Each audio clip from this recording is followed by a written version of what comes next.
Hi guys, it's been a while. I'm just getting over COVID. Well, that was fun. But anyway, today I'm going to talk about pruning lilacs. Lilacs are beautiful spring flowering shrubs, especially French lilacs. They're one of the earliest spring bloomers in our area, about mid-May for us. If you go north in Michigan up to Mackinac Island, where they have an annual lilac festival, they don't bloom until late May to even early June. For the best spring floral display, regular pruning is recommended. Depending on the plant type and fertility of the soil, lilacs can reach 15 feet. This one behind me is about 10 feet right now. And as they get older, without pruning, they can look more like a multi-trunk tree. Overgrown and unmaintained plants can look unattractive and may contain many dead branches. And even at this age, I'll be taking quite a few dead branches out of this plant. One specimen on Mackinac Island was determined to be about 150 years old by Michigan State University. These plants will still produce flowers, but they're usually smaller and more sporadic. As a shrub, keeping them less than 10 feet, especially if space is limited, is a good goal to strive for.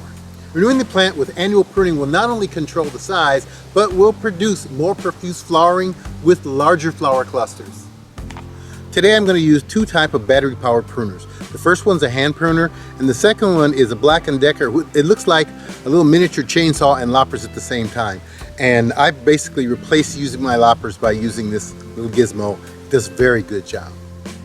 New lilac bushes don't require much maintenance pruning until they're about 6 feet tall. The time to prune mature lilacs is following their blooming in the spring.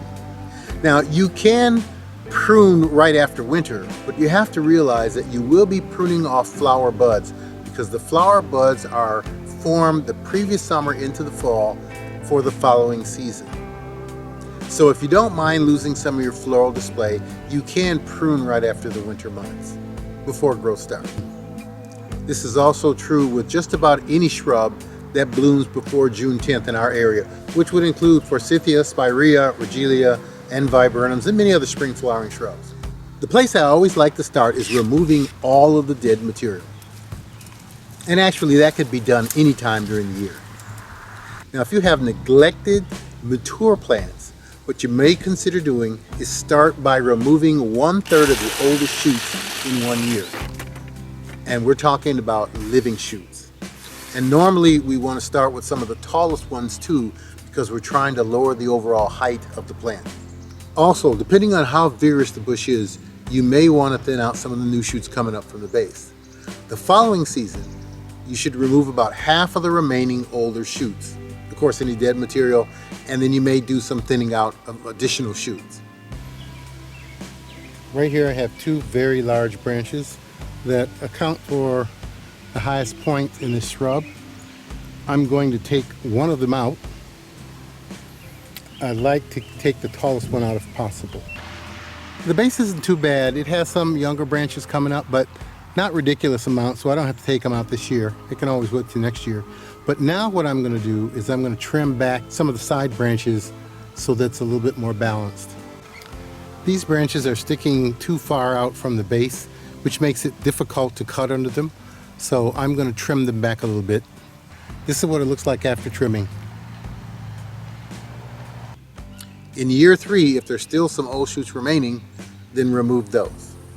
This method will provide early blooming, reduce the overall shrub height, and encourage the plant to send up new and more vigorous shoots, which of course will improve your flowering in the future. If you have a really large overgrown plant and you want to deal with it all at once, cut everything back to about 6 to 8 inches high.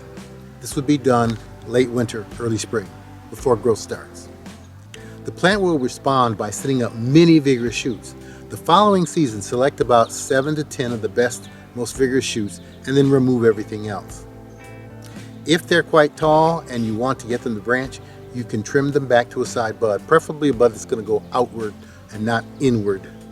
Of course, this takes some guts to be willing to do that, but the plant will do just fine, assuming it's healthy when you begin.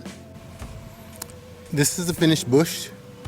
It's down to about maybe 8 feet right now at the highest point, and it's opened up. We pruned out enough material over here that would allow it to send up new vigorous material.